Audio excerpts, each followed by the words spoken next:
Hawak ni Marian ang kamay ng kanyang Lola Merida habang wala itong malay.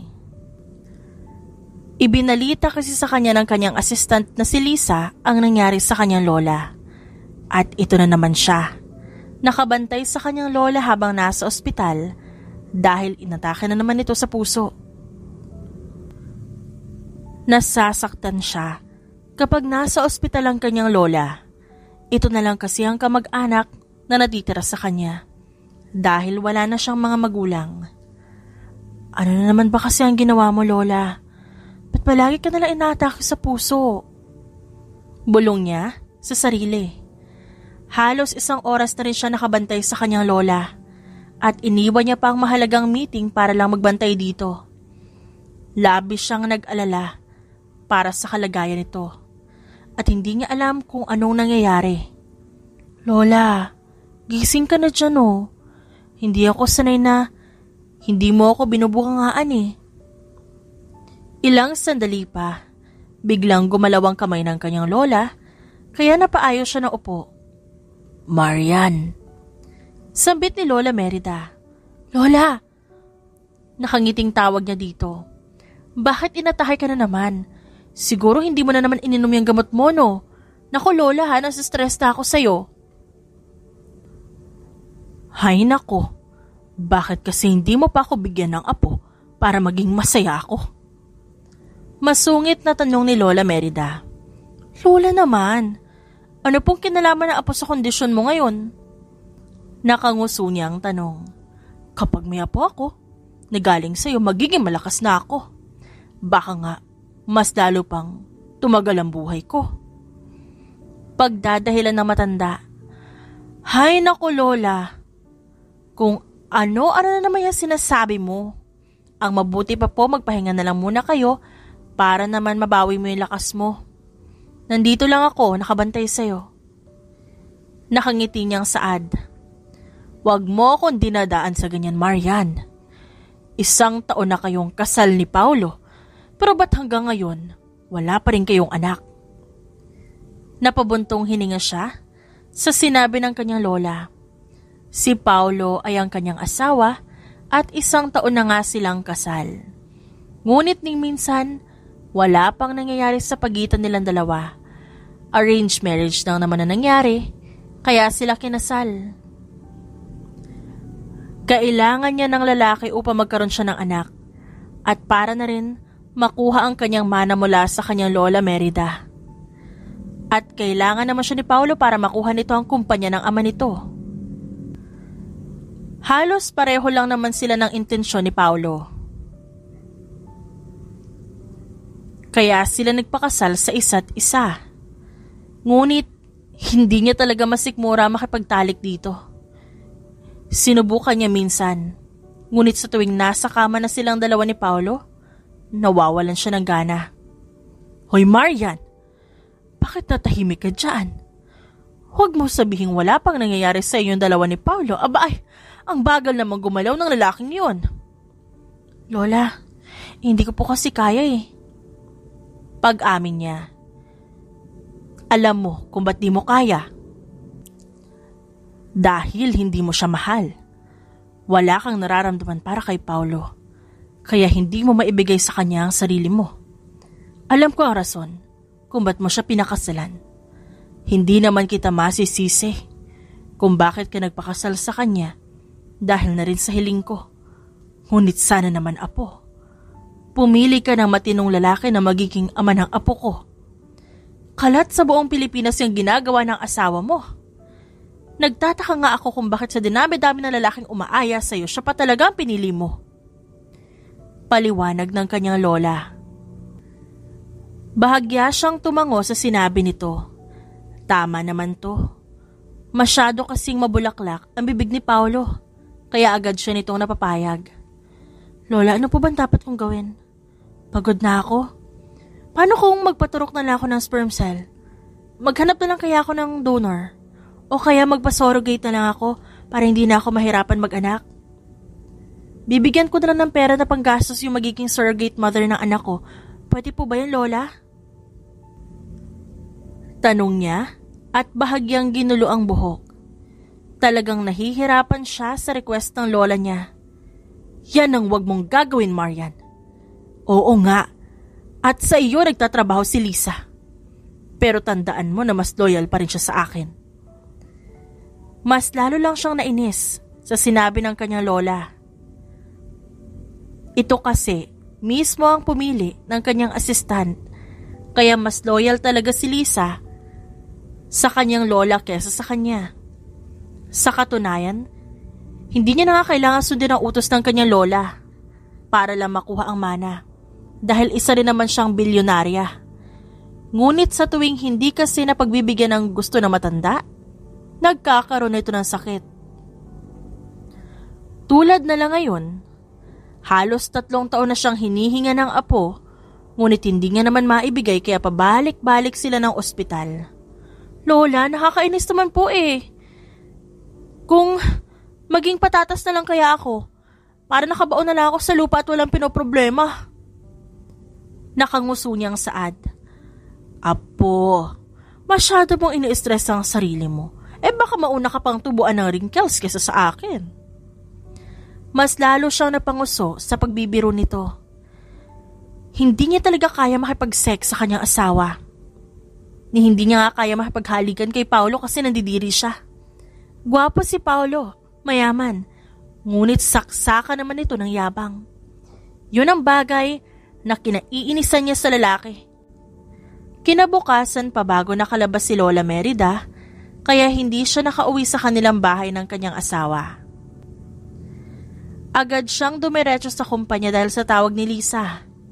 Mabuti na lang at may dala siyang damit kaya hindi niya na kailangang umuwi. Ma'am, may problema po tayo sa isla na gusto niyong bilhin.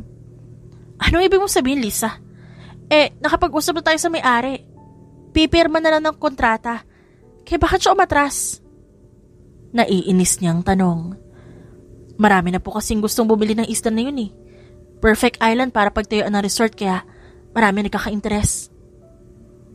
Nakayokong sagot nito. Akala ko ba ayos na kay Mr. Tanaka? Nagkausap na kaming dalawa noong nakaraang araw. Iyon din po ang ipinagtataka ko, ma'am. Ang sabi naman po sa akin ay magkakaroon ng auction para sa lupang yun. Naggaganapin sa susunod na buwan. Ay nako, mukhang kulang pa ang 20 million na offer ko sa kanya. Kaya gusto niyang ilagay sa auction ang island na yun. Fine! Kung yun ang gusto niya, pupunta ako sa auction. At sisiguraduhin ko na ako ang makakabili ng islang yun. Mukhang yun na nga po ang gustong mangyari ni Mr. Tanaka. At may dapat pa po kayo malaman, ma'am. Ano yan, Lisa? Nanggaling po rito kanino yung asawa niyo, hinahanap ka po niya. Hindi raw po kasi kayo umuwi kagabi. Ay, nako. Nakalimutan ko ipaalam sa kanya na nasa ospital si Lola kagabi. Hayaan mo siya, Lisa. Mamaya na ako magsasabi sa kanya. Kasama niya pong umalis si Yasmin. Nakahawak pa nga po si Sir Paulo sa bewang ni Yasmin at naglalandian po silang dalawa. What? Bali-balita po na si Yasmin yung bagong kabit ng asawa niyo. Ikinuyom niya ang kanyang kamao sa labis na inis. Talagang hindi titigil si Paulo sa pambababae. Alam niya mga panulokong ginagawa ng lalaki sa kanya, ngunit nagbubulag-bulagan lang siya dahil nga kailangan niya ng anak. Ngunit ngayon, hindi niya na kaya ang ginagawa ni Paulo sa kanya. Si Yasmin lang naman ang best friend niya. Hindi niya inakala na aahasin siya ni Yasmin dahil malaki ang itinulong niya sa babae. Pinapasok niya ito sa kumpanya niya dahil naaawa siya dito. Pero ganun pa ang ginawa nito sa kanya. Mag-provide ka ng lalaking pwede kong makatalik para maging ama ng anak ko. Mamili ka, ikaw na bahala, Lisa. Ma'am? Naguguluhang tanong ng assistant niya. It's time for my revenge, Lisa.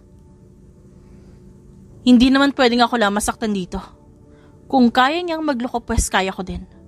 At kausapin mo na rin ang abogado ko para maihanda niya ang divorce papers namin. Marami akong ebidensya na mga ginawa niyang panluloko sa akin. At kung kinakailangan na dayain at pabilisin, na mailabas ang papers, gawin mo, Lisa. My God! Punong-puno na ako sa kanya. Mabuti na lang at sa Russia sila nagpakasal ni Paulo kaya merong divorce. Sinigurado niya talaga na sa bansang may divorce sila nagpakasal dahil alam niya na maghihiwalay din sila ng lalaki. Hindi niya naman inasahan na ganito pala kaaga. Hindi po kaya balikan din kayo ni Sir Paulo, ma'am? Alam naman po natin na isa rin ang pamilya nila sa pinakamayamang pamilya sa Pilipinas. I don't care. Gawin mo na lang pinag-uutos ko sa'yo, Lisa.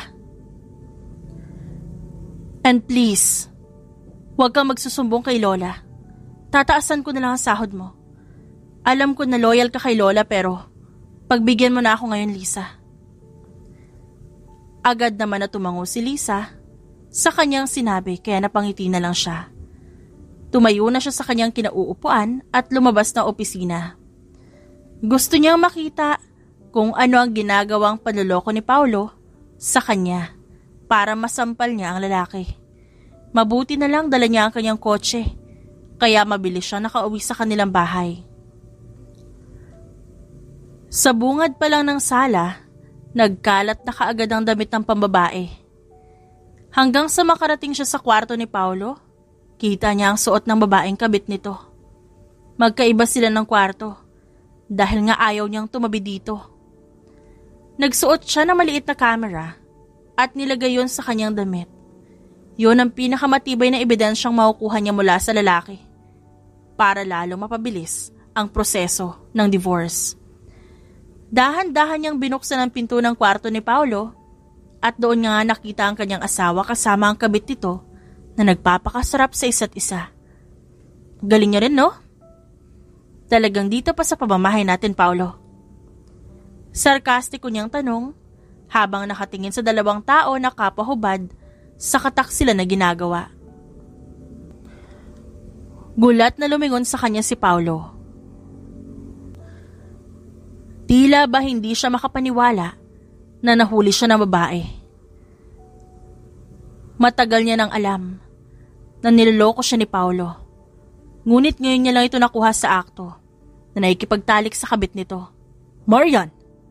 Oh, ba't parang gulat ka? Hindi mo ba inakala na mahuhuli kita sa akto? Ba't di nyo ituloy ang ginagawa nyo? I'll be your audience. Okay? Aniya at naupo sa sofa na nasa loob ng kwarto. Magpapaliwanag ako, Marian. She seduced me. Pang-aakusa ni Paulo at itinuro si Yasmin. What? Hindi kita nalandino, ikaw ang kusang lumapit sa akin. Wag na kayo magturuan. Alam ko na rin naman ang lahat. Fine. Ako nga ang kusang lumapit kay Yasmin. Pero masisisi mo ba ako? Ha, Marian? May pangangailangan din ako bilang lalaki. 1 taon na tayong kasal. Pero ni minsan hindi man lang kita nagalaw. Ikaw ang may kasalanan. Kung ba't kailangan kong maghanap ng ibang babae. Hep? Huwag ka na magpaliwanag pa, Paulo. Noon pa man hilig mo na talagang mababae eh. Huwag mo ko idamay sa kakatihan mo, ha? Lumapit siya kay Yasmin at Paulo. Una niyang sinampal si Yasmin. Hindi ko inakala na nagpapasok ako ng ahas sa teritoryo ko. Sabi niya. Tinignan niya si Paulo na mukhang hindi makapaniwala sa kanyang ginagawa. 2 sampal na binigyan niya kay Paulo. Hintayin mo na lang ang divorce papers natin. Okay? Pagkatapos niya sabihin yun, agad na siyang umalis. Rinig niya ang pagsigaw ni Paulo pero wala siyang pakialam. Lumipas ang 2 araw. Hindi na siya umuwi sa bahay nila ni Paulo.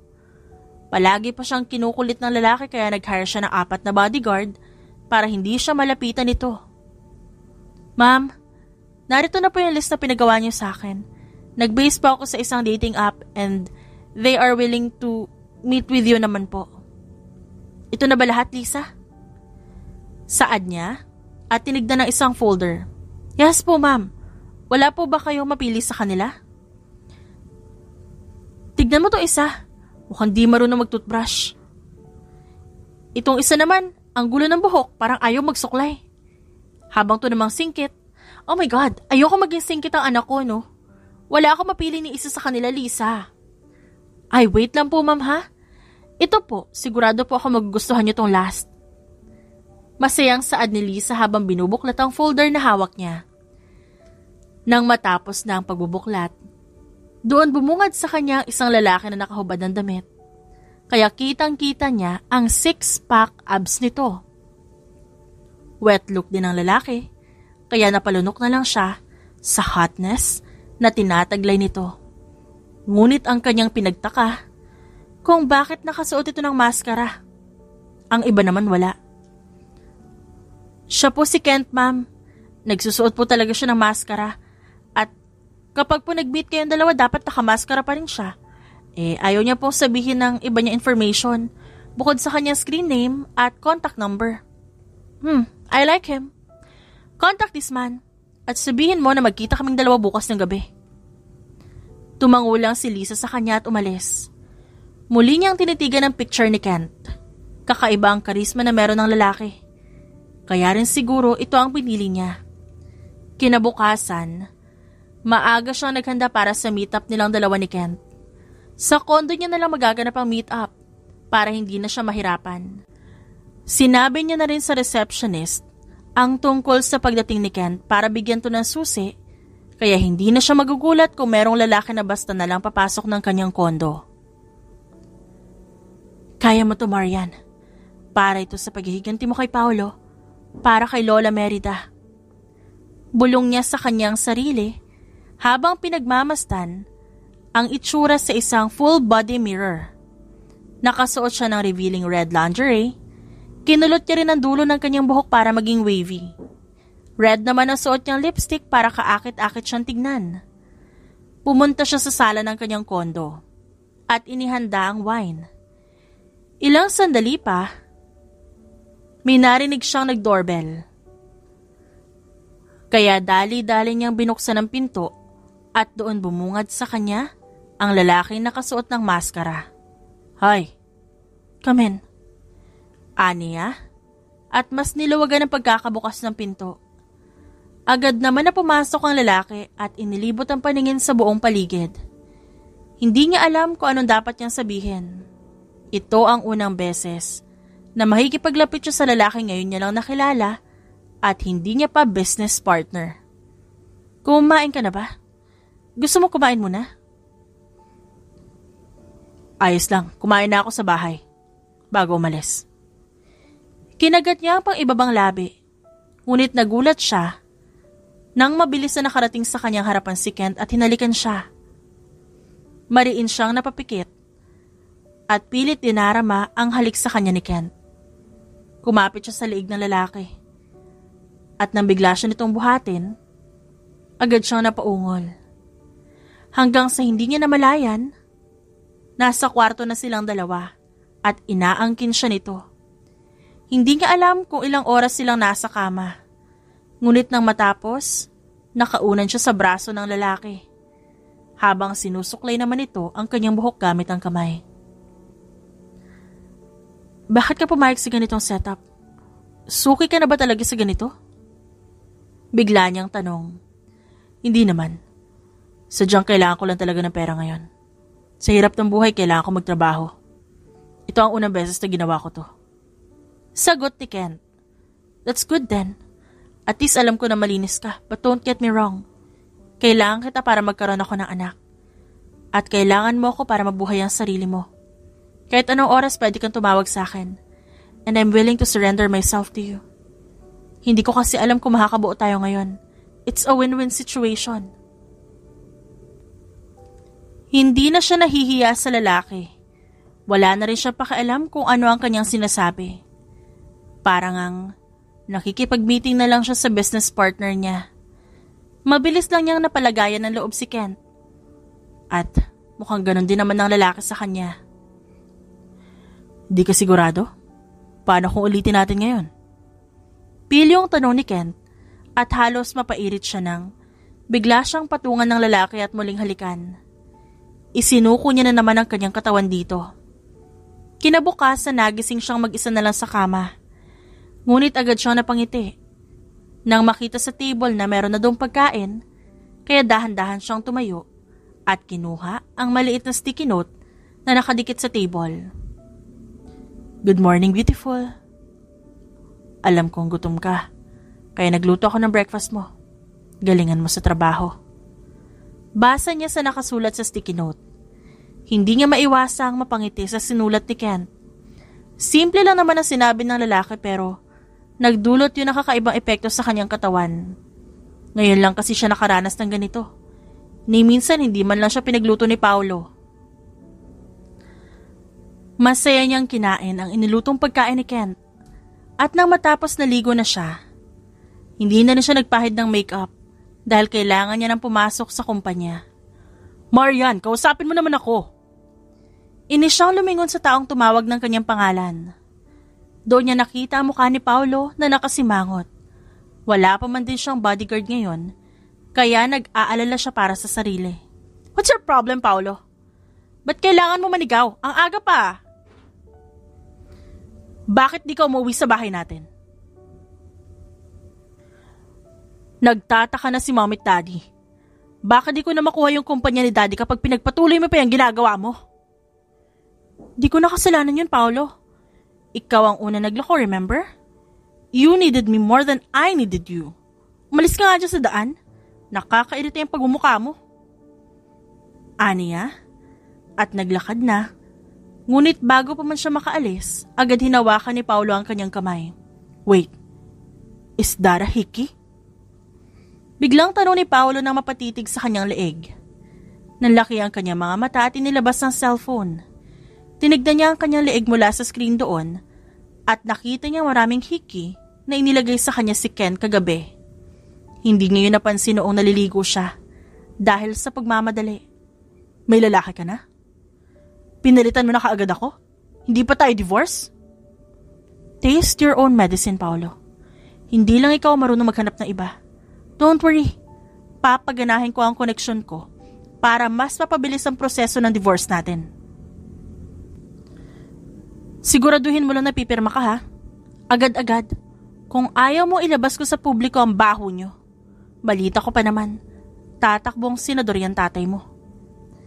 Pang-aasar niya at inago ang braso na hawak ni Paolo. Lumipas sa mga araw at patuloy lang sila sa pagkikita ni Kent. Halos araw-araw na kami nangyayari sa pagitan nilang dalawa. Kaya hindi na siya magtataka kung mabuntis man siya agad. Ngunit kahit na palagi may nangyayari sa kanilang dalawa, ni minsan, hindi niya pa nakita ang totoong mukha ni Kent. Iginagalang niya ang privacy ng lalaki. At ayos lang naman sa kanya kung hindi tumagubad ng maskara. Anong niluluto mo? Malambing niyang tanong kay Kent habang nakayakap siya mula sa likod nito. Kung titignan para na nga sila mag-asawa ngunit hindi. May kasunduan lang silang dalawa. Adobong manok. Sagot ni Kent at hinawakan ang kanyang kamay. Inilagay siya ni Kent sa harapan kaya amoy na amoy niya na ang masarap na niluluto ng lalaki. Sarap naman itong tignan. Siyempre naman, parang ako lang ang adobong yan. Nakangising saad ng lalaki. Bakit? Pareho kayong buto-buto. Pang-aasar niya. What the hell? Natututo ka namang asar sa akin, Marian. Hindi kaya, nagsasabi lang naman ako ng totoo. Halos ayaw mo nang pakawalan ng braso ko. Kapag natutulog ka, tas sasabihin mo sa akin, buto-buto ako. Tumawa siya at kinurot ang pisngi ng lalaki. Joke lang po. Tikman ko nga tong adobo mo. Titignan ko kung kasing sarap mo nga. Aniya at kumuha ng kutsara. Kumuha siya ng maliit na parte ng karne at kinain yon. Ngunit, ganun na lang ang gulat niya nang biglang kainin ni Kent ang dulong bahagi ng karne. Para na sila naghahalikan sa ginawa ng lalaki. O diba? Ang sarap nga ng luto ko.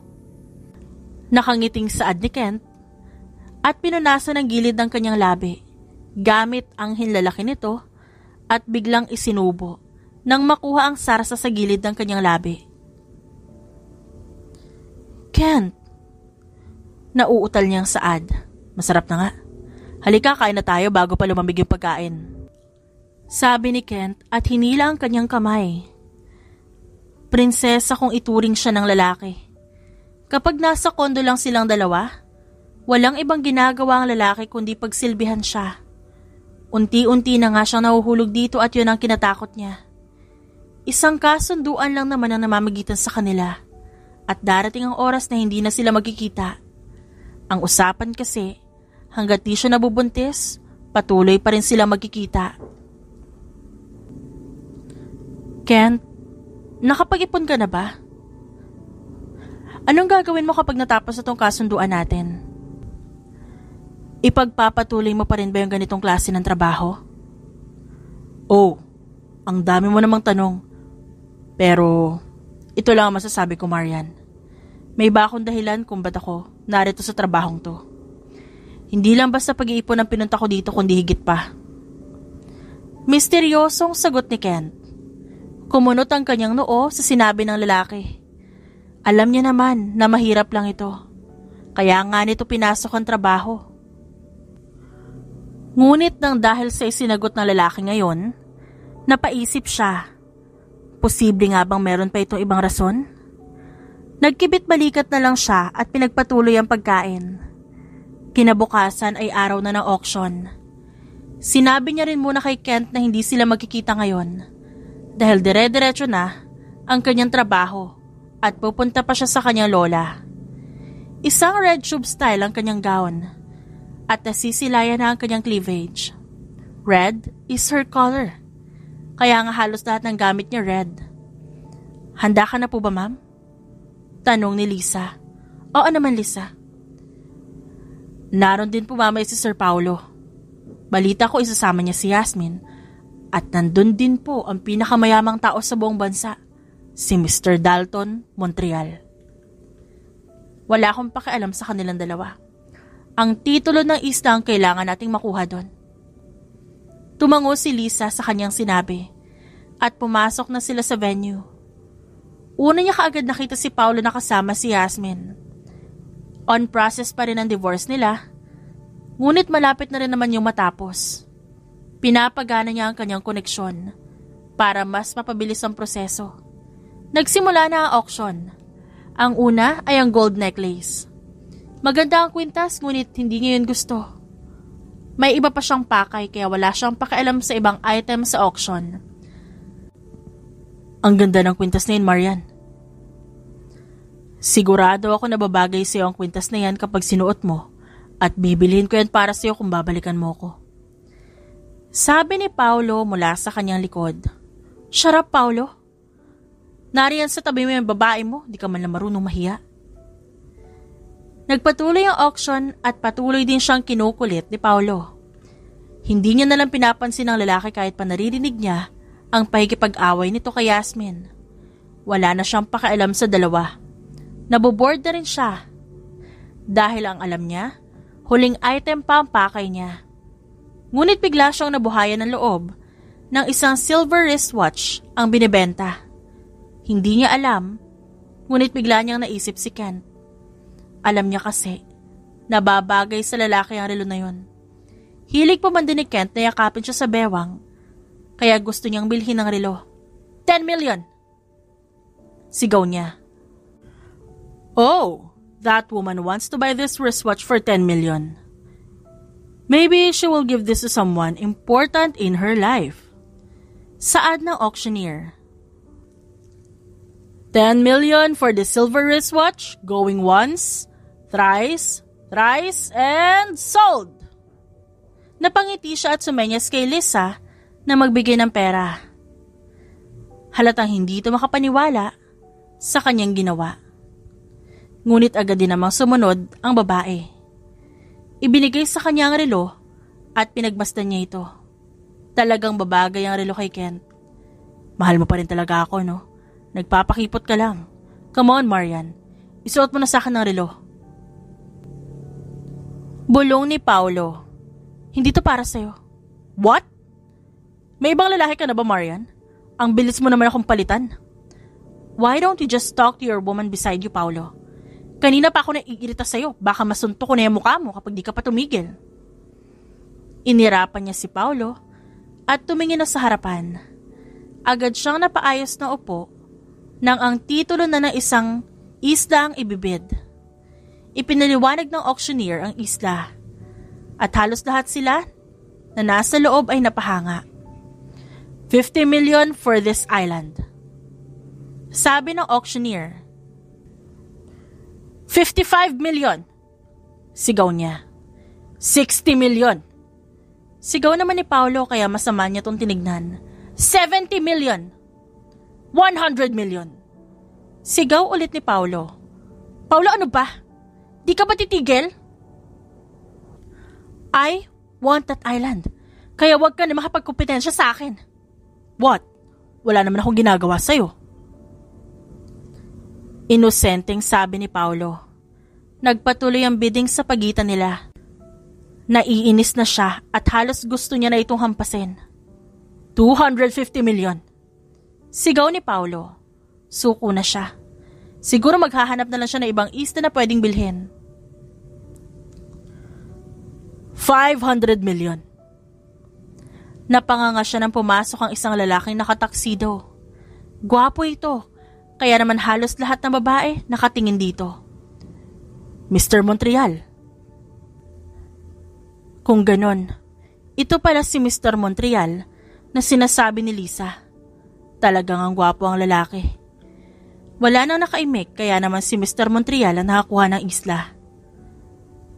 Hindi rin naman nasayang ang pagpunta niya dahil nakabili siya ng relo para kay Kent. Natapos ang auction at handa na sana siyang umalis ngunit may kamay na biglang humawak sa kanyang braso. Nang tignan niya yun, nakita niya si Mr. Montreal. Kumunot ang kanyang noo sa ginawa ng lalaki. Hi, Miss Meyer. Bati ni Mr. Montreal. Meyer na ulit ang ginagamit niyang apelyido. Kahit kasal pa rin sila ni Paolo.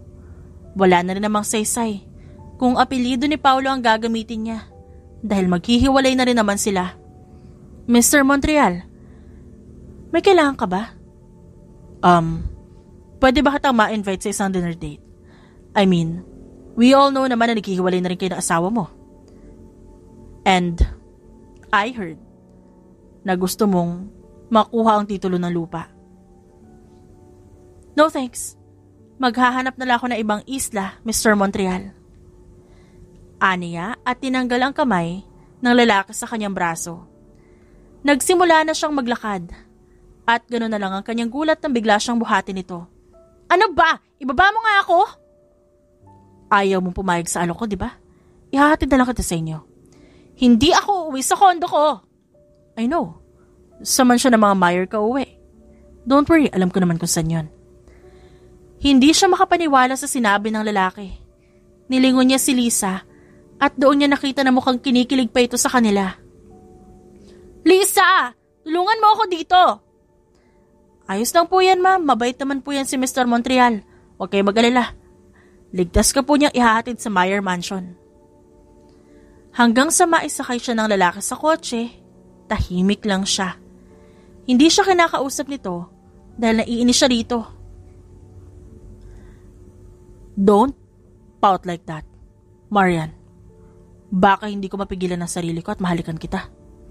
Huwag kang magsalita, Mr. Montreal. Mas lalo ako naiinis sa'yo eh. Don't be too formal, Marian. Tawagin mo na lang ako sa pangalan ko, and it's Dalton. I know na magiging mag-asawa rin tayo in the future. Kaya sanayin mo na ang sarili mo. Or you can just call me love para mas madaling banggitin. Pakiramdam niya nagkulay kamatis ang kanyang pisngi sa sinabi ng lalaki sa kanyang tabi. Naapektuhan siya sa sinabi nito kahit ngayon pa lang sila nagkakilala. Yabang mo naman, no? Saan ka kumukuha ng kapal na mukha para sabihin sa akin yan? What? Nagsasabi lang naman ako ng totoo, love. Inirapan niya lang ang lalaki at tumingin sa labas ng bintana ng kotse. Nahihiya siya at baka makita pa nito ang pagbablush ng kanyang pisngi. Bigla tuloy siyang nalito sa kanyang nararamdaman. Oo nga, mahal niya na si Kent. Ngunit ito si Dalton, may ipinaparamdam sa kanyang kakaiba. Kahit unang beses pa lang nila nagkita. Nandito na tayo, Marian. Gusto mo bang ihatid pa kita sa kwarto mo? Baka hindi na ako makalabas niyan. Umirap siya kay Dalton at lalabas na sana ng kotse ngunit hinawakan nito ang kanyang pisngi at nagulat siya nang bigla siyang halikan sa labi. Nakapikit ang mata nito habang siya hindi makapaniwala sa nangyayari. Good night, love. Asahan mo ang titulo ng lupa bukas sa ibabaw ng table mo. Don't worry, free yon kasi mahal kita. Hanggang sa makababa siya ng kotse ni Dalton, tulala lang siya. Hindi niya alam kung dapat ba niyang paniwalaan ang sinabi ng lalaki na mahal siya nito. Gayong unang beses pa lang naman nila nagkita. Apo, ba't ganyan ang itsura mo? Tanong ng kanyang lola na makapasok siya sa loob ng mansyon. Lola? Hoy, ano ka bang bata ka? Putok na putok yung blush mo. Sinampal ka ba? Ba't siya ganun sa akin? Kakainis! Nabaliw na nga ang batang ito. Pumasok ka na sa kwarto mo. Baka kapag hiningan kita ng apo ngayon, tuluyan ka na mawala sa sarili mo. Hindi niya napansin ang sinabi ng kanyang lola. Pumasok na lang siya sa kanyang sariling kwarto. Masyado nang ginugulo ni Dalton ang isip niya. Lumipas ang mga araw, patuloy pa rin sa pangungulit sa kanya si Dalton. Bihira na rin sila magkita ni Kent dahil nga palaging nakasunod si Dalton sa kanya. Ano ba, Dalton? Lubayan mo nga ako? Love, wala naman akong ginagawa masama sa'yo eh. In fact, gusto ko pa nga mag-invest sa business mo. Hindi ko kailangan ng investment mo. Mataray niyang saad at iniwan ng lalaki sa lobby. Nasa elevator na siya nang biglang tumunog ang kanyang cellphone. Tinignan niya kung sino ang tumatawag at doon niya nakita ang pangalan ni Kent. Hello, Kent. Marian, I miss you. Pakiramdam niya na higit niya ang kanyang hininga sa sinabi ni Kent. Miss niya na rin kasi ang lalaki. I miss you too. Kita tayo mamaya sa kondo ko ha. Hanggang sa lumipas sa buong maghapon, hindi siya makapagtrabaho ng maayos. Dahil laman ng kanyang isip si Dalton at Kent. Mabuti na nga lang at hindi siya sinundan ni Dalton hanggang opisina niya. Excited na siya makita si Kent mamaya. Ma'am, alas 5 pa lang po, uuwi na kayo agad? Nagtatakang tanong ni Lisa nang makita siyang nag-aayos ng gamit. Ikaw na muna bahala dito, Lisa. Gusto ko na umuwi. Mabilis siyang nakarating sa kanyang kondo at agad bumungad sa kanya si Kent. As usual, nakasuot pa rin doon ng maskara pero wala siyang pakialam. Tinalo niya ang lalaki at mahigpit nung niyakap. Mukhang mismo ako ng sobra. Natatawang saad ni Kent. Yeah, I miss you so much. Bulong niya. Hinalikan niya muna ang leeg ng lalaki at bumaba. Agad niyang kinuha ang relo na nasa kanyang bag at isinuot ito sa palapulsuhan ni Kent. Marian, ano to? It's my gift for you. Huwag mo tong tatanggalin ha. Kung ayaw mo kagatin ko yung tenga mo. Di ko alam kung gusto mo magpaka-sweet sa akin o gusto mo kong takutin. Hey, nagpapaka-sweet kaya ako sa'yo. Kaya dapat lang nakiligin ka sa akin. Oo na po, kumain na lang tayo. Ngumiti siya at muling yumakap kay Kent. At tulad nga ng kanyang inaasahan, may nangyari na naman sa kanilang dalawa. Kinabukasan wala na naman si Kent na magising siya. Nagbihis na lang siya at naghanda na umagahan.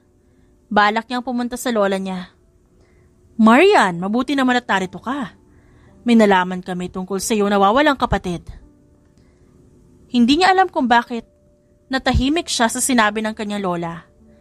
Noong bata pa kasi siya, na-aksidente sila ng kanyang pamilya. Nakaligtas siya sa aksidente dahil pinoprotektahan siya ng kanyang mommy. Meron siya nakatatandang kapatid.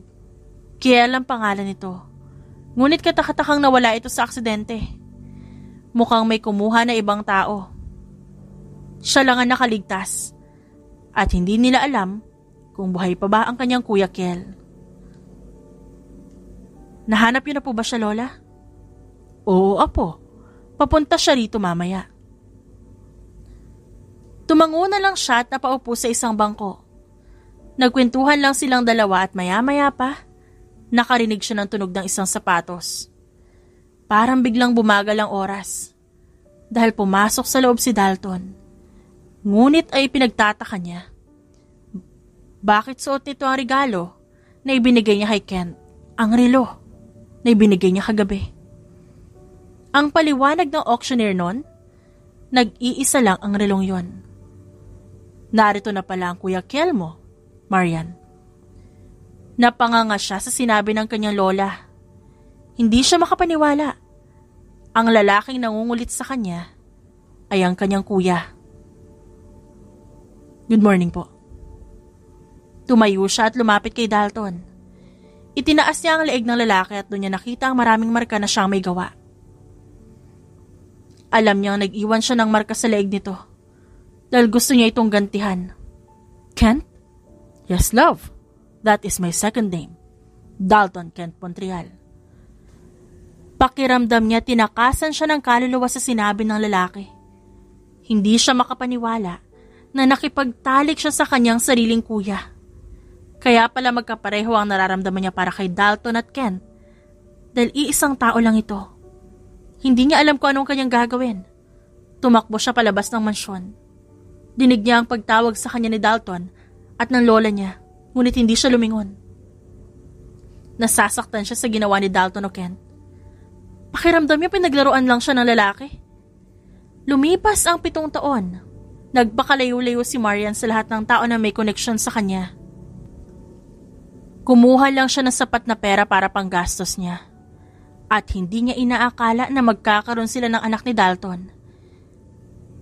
Kinakabahan nga siya. Dahil baka magkaroon ng kapansanan ng anak nila, ngunit wala naman.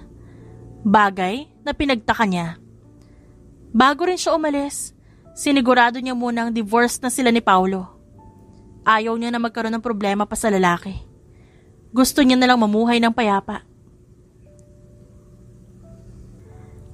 Mama, ang daming tilapia na huli ni Mang Torio, kaya nanghingi ako. Gagawin ko silang pet. Nakangiting saad ni Russell. Pet na naman? Palagi na lang pet. Dami mo ng pet pero si mama ang bumibili ng pagkain ng pet mo. Reklamo ng pangalawa niyang anak na si Ramsel. Hayaan mo na nga siya, Ramsel. Ang cute kaya ng pet niya. Saway naman ni Rain. Ay sus, palibasa kasi gusto mo rin yung pet ni Russell eh. Sabi naman ng bunso na si Rexel. Napahilot siya sa kanyang noo sa sinabi ng kanyang mga anak. Wala ngang kapansanan ng mga to pero sobrang kukulit naman. Kung minsan nga, suko na siya sa kakulitan ng mga bata. Mama, keep po natin si Chiki at Chucky please. Pagpapaawa nito sa kanya habang nakataas ang plastic na may lamang 2 isdang tilapia. Oo na anak. Yehey! Love mo talaga ako mama. Sip-sip ka naman kay Mama Russell. Sip-sip? Di naman sip-sip si Russell kasi tao siya, hindi siya straw. Inosenteng saad ni Rain. Ewan ko sa'yo Rain, ito piso bili kakausap mo. Sabi naman ni Rexel at inabutan ng piso si Rain. Yehey mama, bili ako lollipop. Mga anak, umuwi na nga lang muna tayo. Ubos na rin ang paninda nating isda. Magmula nang lumayo siya sa kanyang pamilya, tahimik na siyang namuhay sa isang isla. Hindi niya kasi kayang harapin ang kanyang pamilya. Nandidiri siya sa kanyang sarili. Ngunit tapos na rin naman yon. Nakaraan na at dapat nang kalimutan. Pero kahit na nalaman niyang kapatid niya si Dalton, hindi pa rin nagbabago ang nararamdaman niya para sa lalaki. Bagay na ikinainis niya sa sarili. Sa ngayon, nagtitinda na lang siya ng isda para may pambuhay siya sa kanyang mga anak. Kailangan niya magsipag sa pagtatrabaho dahil 4 ang kanyang anak. Mama, totoo po ba maganda sa Maynila? Sabi kasi ni Karen doon, maganda daw. Tsaka doon sila nagbakasyon noong nakaraang buwan. Marami daw po matataas na building doon. May zoo sa Manila, di ba? Kailan po tayo pupunta doon? Gusto ko po makita ng tiger at lion tas aalagaan ko sila. Pangungulit pa ni Russell. Oo nga po mama, sabi din po ni Karen marami magagandang laruan doon. Sabi naman ni Ramsel. Marami din po ba lollipop doon mama? Inosenteng tanong ni Rain. Mama, gusto ko rin po, makapunta sa Manila. Mahal po ba pamasahe papunta doon? May ipon na po ako sa alkansya ko. Sabi naman ni Rexel. Mga anak, pasensya na kung di tayo makakapunta ng Maynila ha. Wala pa kasing sapat na ipon si mama sa ngayon. Ayos lang po yun, mama. Tutulungan ka na lang po namin mag-ipon. Sabi ni Rexel. Ginulo niya ang buhok nito. Swerte talaga siya sa kanyang mga anak. Abay Maria, nabalitaan mo na ba? Bigla siyang napalingon sa taong tumawag sa kanyang pangalan. Si Aling Pansing yun, ang dakilang tsismosa sa kanilang isla. Kahit siguro tsismis sa kaduluduluhang bansa, alam nito. Anong tsismis na naman pa sasabihin mo, Aling Pansing? Kunot noong tanong ni Ramsel. Kaya agad niya natakpan ang bibig nito. Grabe ka naman. Hindi naman ako nakikichismis. Nagbabalita lang ako sa inyo. Ano pong sasabihin niyo, Aling Pansing? Ay, ito na nga, Marian.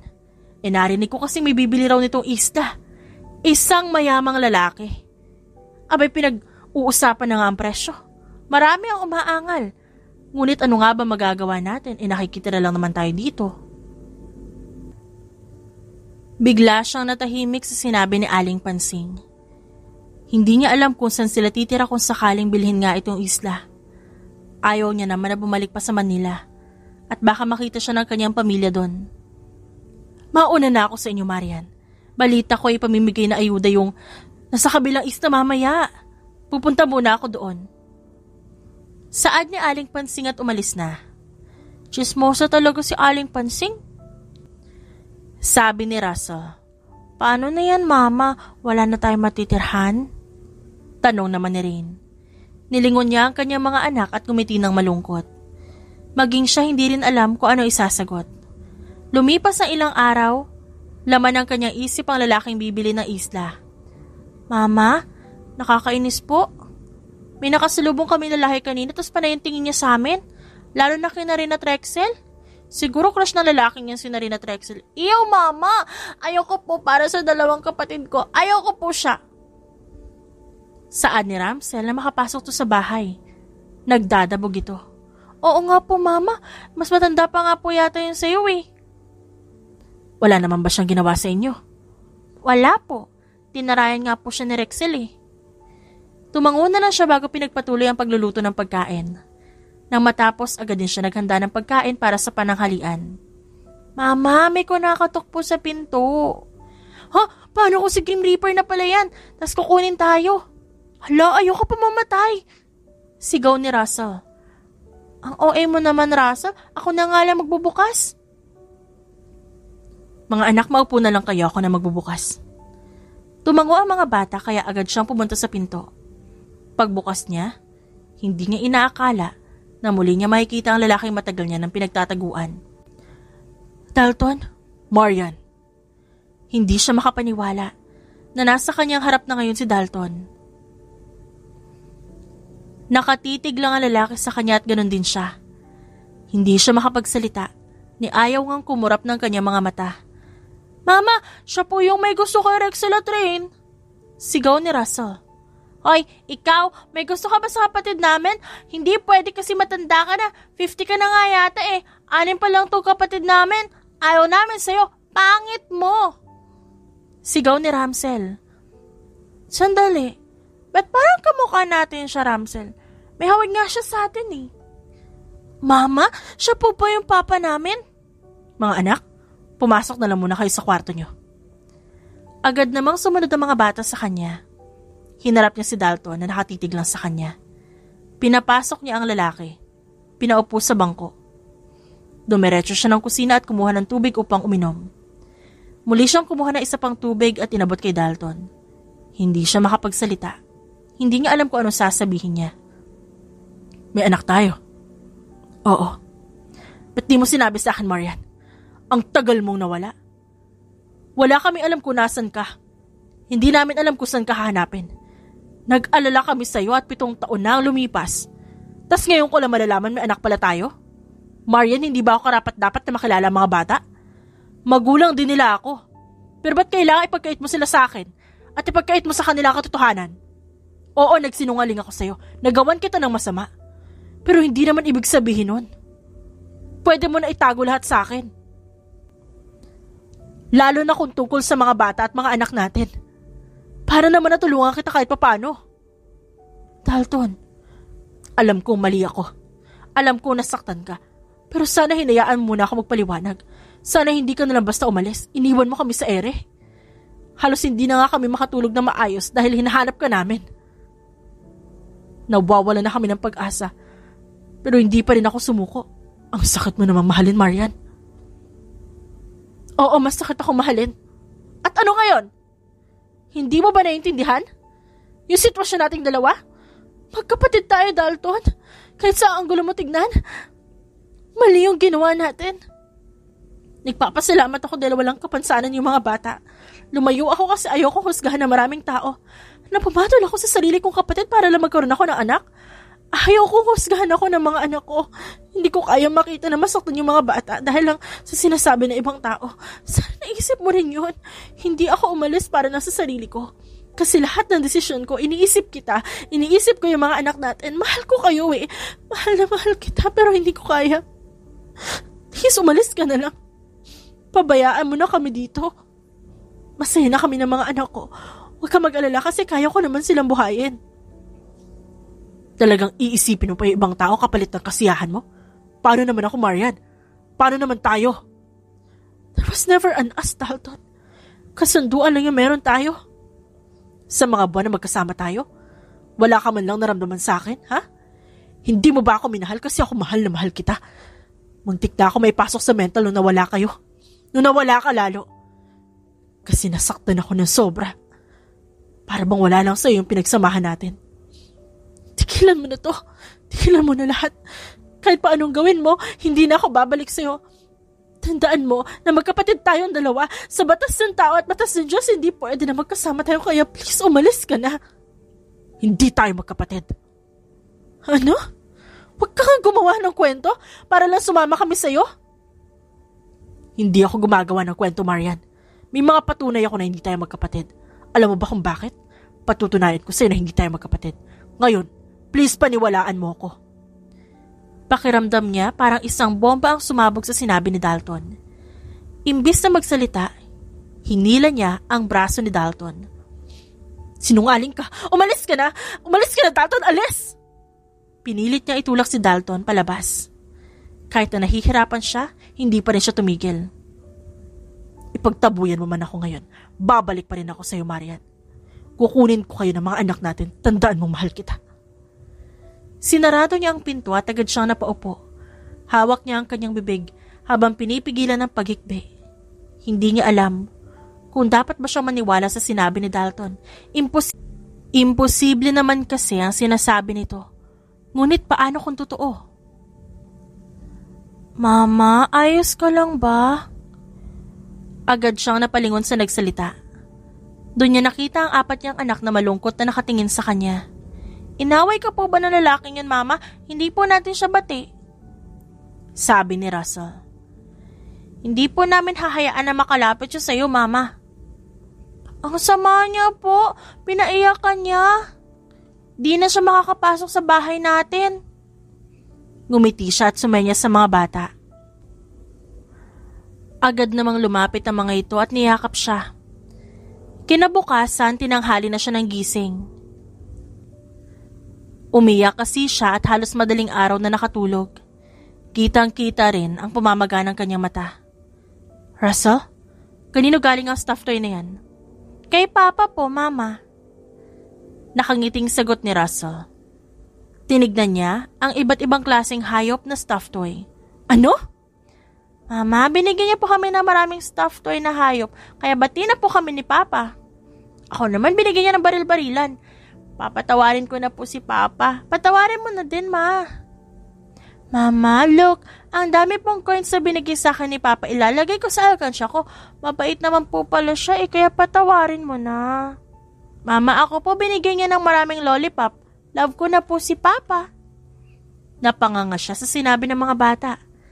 Kagabi lang galit ang mga ito kay Dalton. Pero ngayon bati na agad. Binigyan lang ng suhol tapos tanggap na kaagad ng mga bata ang ama ng mga ito. Love, gising ka na pala. Nakapaghanda na ako ng umagahan natin. Halika na, kumain na tayo. Baka lumamig ang pagkain. Saad ng isang boses sa kanyang likuran.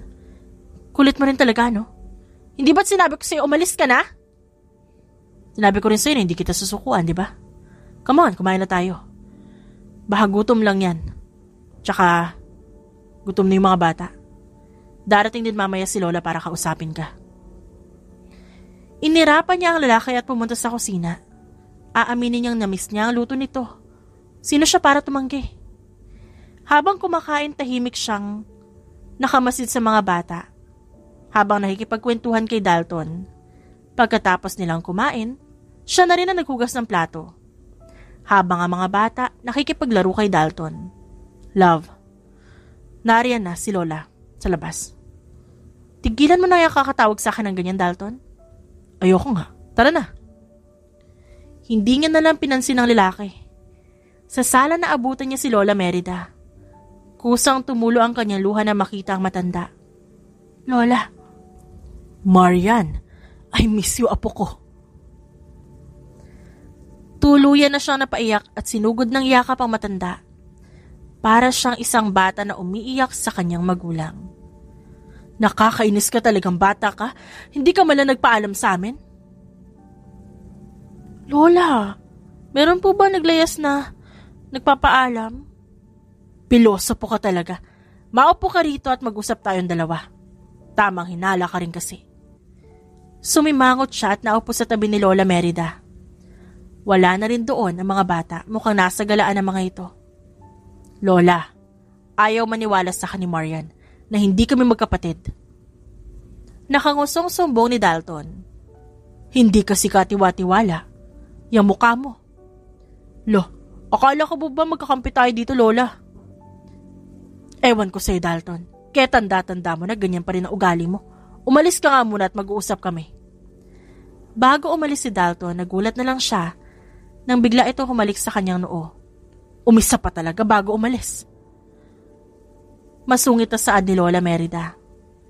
Lola, totoo po ba na hindi kami magkapatid ni Dalton? Ay sus, excited ka ba malaman, Marian? Mahal mo siya, ano? Lola, sagutin niyo na lang yung tanong ko. Abay, apurado ang batang ito. Pero oo, Marian, hindi kayo magkapatid ni Dalton. Po? Paano po nangyari yon? Dahil ampun ka. Noong isinilang ni Isabel si Dalton, nagkaroon ng komplikasyon ang kanyang matres, kaya hindi niya na kayang magbuntis. Nalungkot noon si Isabel dahil gusto niya pa sana magkaroon ng anak na babae. Gumawa ng paraan si Domingo. Pumunta siya sa bahay ampunan para mag-ampon ng sanggol na babae. Ikaw ang napili. 5 taong gulang nun si Dalton na ang tunay na pangalan ay Kiel. At na makita ka niya, palagi niya sinasabi sa amin na pakakasalan ka raw niya. Noong una, hindi pumayag sina Isabel at Domingo kasi bata pa naman si Dalton noon. Marahil, hindi pa nito alam ang sinasabi. Tuluyan ka nilang inampon kaya naging Meyer ang apelyido mo. At nangyari nga ang aksidente. Hindi natin alam kung saan napunta si Dalton hanggang sa tumanda ka na. Ibig sabihin po ba nun? Pwede kami magkaroon ng relasyon ni Dalton? Oo, apo. Ayon sa investigasyon, may mga taong kumupkup kay Dalton. Hindi kanila napansin nung mangyari ang aksidente, kaya si Dalton ang nailigtas. Binago nila ang pangalang Kiel. Pinalitan yon ng taong kumupkup sa kanya at ginawang Dalton Kent. Tuluyan din nila siyang inampon kaya Montreal na ang kanyang apelidong ginagamit. Ngayong nalaman mo na ang totoo, tatanungin kita, Iha. Mahal mo ba si Dalton? Matagal ko na pumahal si Dalton. Natakot lang po talaga ako sa sasabihin ng ibang tao kaya ako umalis. Nalaman ko rin po kasi nabuntis ako. Ayaw ko masaktan ng mga anak ko sa panghuhusga ng mga tao.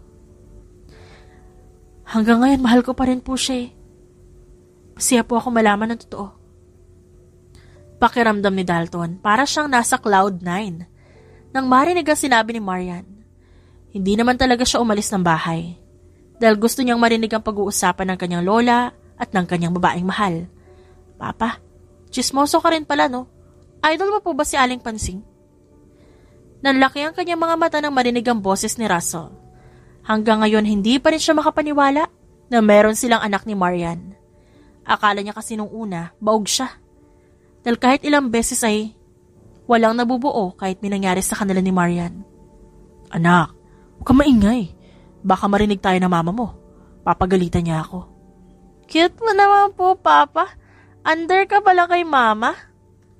Tumawa na lang siya at isa-isang hinalikan ng mga bata. Unang kita niya palang kay Marian, talagang nagustuhan niya na ito. Kahit pa baby pa lang si Marian, may taglay itong kagandahan.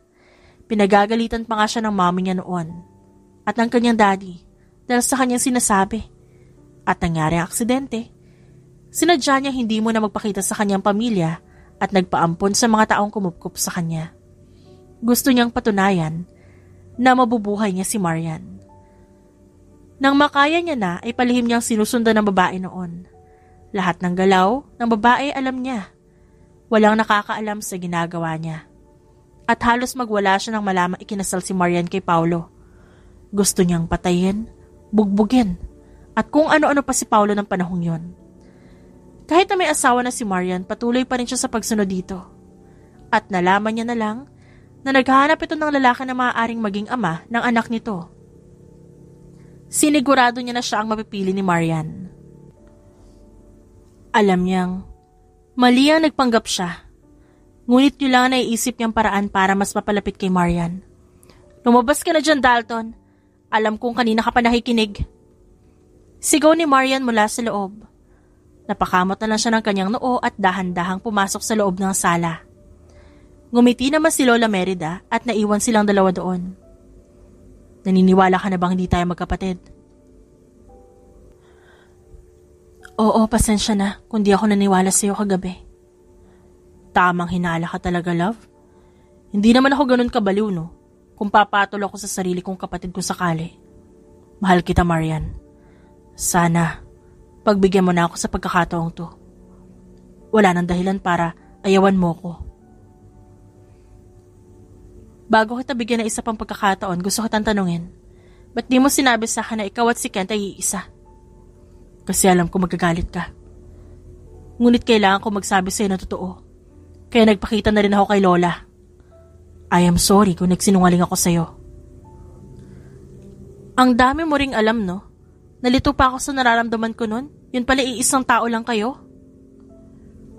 Minahal mo pareho ang katauhan ko? Oo. Maraming rason para mahalin ka bilang Kent. Ganon din bilang Dalton. Kahit pa nga sobrang inis ko sa'yo nun bilang Dalton, minahal pa rin kita. Masyado ka kasing mayabang. Sarap mong tilisin. Love naman. Why don't you try to be sweet sometimes? Palagi ka nalang nagtataray sa akin. Ewan ko sa'yo. Pero, masaya talaga ako na nalaman kong hindi kita kapatid. Malaya na ako maipakita sa iyo at sa buong mundo kung gaano kita kamahal. Yan! Sweet ka na, love. Pwede na akong kiligin. Ewan ko sa'yo, Dalton. Kung di lang kita mahal, ay nako. Mas mahal kita, Marian. Lumipas ang 2 taon, nagpasya na silang magpakasal. Masaya si Dalton. Natuluyan na silang naging mag-asawa. Papa, lagot ka na naman kay Mama. Sumbong ni Russell na makapasok siya sa kanilang bahay. Bakit galit na naman sa akin ang mama niyo? Nasa na daw po yung paa ng manok na puro kaliwa. Kanina pa siya nagugutom, Papa. What? Halos 5 minuto pa nga lang ako umalis. Miss na kaagad ako ng mama niyo? Mahal niya talaga ako. Ew, Papa. Puntahan mo na nga po si Mama sa kusina. Baka nagpapapak na naman yun ng gatas. Ang corny niyo. Nakatakot tuloy na baka maging maisang kapatid namin kapag lumabas na. Ngumiti lang siya at pinuntahan ng kanyang asawa na nasa kusina. Paniguradong nagpapapak na naman to ng gatas. Hindi niya masisisi si Marian dahil buntis ito ngayon para sa susunod nilang anak. Balak niya gumawa ng isang buong basketball team kaya sisipagan niya na. Love, andito na ako. Nakangiti niyang bulong kay Marian at niyakap tumula sa likod. Ang tagal mo naman, siguro na babae ka, no? Hindi mo na ba ako mahal kasi mataba na ako? Ano, naghanap ka agad na iba? Let's ka, dun ka na sa babae mo. Naiiyak na saad ni Marian. Love, wala akong babae. Kayo lang ng mga anak natin. Ano naman ba yung nasa isip mo? At ano mataba, ang sexy mo kaya? Ikaw ang pinaka-sexing babae sa buong mundo. At nang bola ka pa talaga. Magluto ka na nga lang. Nagugutom na kami ng mga anak mo. Sigurado ka bang puro kaliwang paaya ng manok, ha? Oo naman, love. O sige na, magluto ka na, Mr. Montreal. Masusunod po, Mrs. Montreal. Isang beses niya pang hinalikan si Marian sa labi bago nagluto ng tanghalian. Meron naman silang kasambahay, ngunit mas gusto niya talaga na si Dalton na nagluluto. Mas nakasisiguro siyang malinis ang kanilang kinakain. Pagkatapos magluto, agad niyang tinawag ang mga bata. Papa, si Rexel po may boyfriend na. Ano? Totoo ba yun, Rexel? Kailan ka pa nagkaroon ng boyfriend? Bata ka pa, anak. Ano mapapakain sa'yo ng lalaking yan kapag naging mag-asawa na kayong dalawa? Mayaman ba yan? Sino ba yung mga magulang yan, ha? Ba't di mo iharap sa akin yung boyfriend mo? Hindi kayo, gawaan ka, Ramsel. Bakla naman yung si Oliver kaya hindi ko siya boyfriend. Kung nga ang gusto niya. Talto na OA mo, no? Hayaan mo nga yung mga bata sa gusto nila. Hindi natin kailangan maghigpit sa mga bata. Love, 8 taon pa lang yung mga anak natin. Ay, oo nga pala. Narinig yung papa niyo mga anak, bawal kayo mag-boyfriend. Mama, girlfriend po sa amin ni Russell kasi lalaki kami. Eh di saka na kayo mag-girlfriend kapag tuli na kayo, ang liliit niyo pa. Napailing na lang siya sa sinabi ni Marian. Magmula na mabuntis ang kanyang asawa, naging makulit na ito. Palagi rin galit sa kanya at naiintindihan niya naman yun kasi nga buntis. Pabago-bago ng nararamdaman. Sa sitwasyon ni Marian ngayon, hindi siya nagsisisi sa kanyang ginawa. Maganda naman kasi ang kinalabasan. Naging sila ni Marian at iingatan niya ang pamilyang to. Ang pamilyang bumuo sa kanya. Pakiramdam niya kumpleto na ang kanyang pagkatao sa piling ng kanyang pamilya. Alam niyang marami pang pagsubok na darating. Ngunit alam niyang malalampasan nilang lahat ng yon kapag sama-sama sila at nagtutulungan. Hindi na rin siya makapaghintay sa bagong biyaya na darating sa kanilang pamilya. The end. It's shoutout time! Shoutout kina Che Malorca, Armina Adjani, Miss Tanita, Luz Feminda Malyare, Angelina Bondok, Salvacion Hayona, Joan Pinganan, Edith Hamero, Techi Pacardo, Merlinda Carcido, Gina Lindaroy, Beth Maysay, Natnat Arellano, Mela Mostoles at Mary Joy. Maraming salamat po sa inyong lahat at advance Happy New Year sa inyong lahat.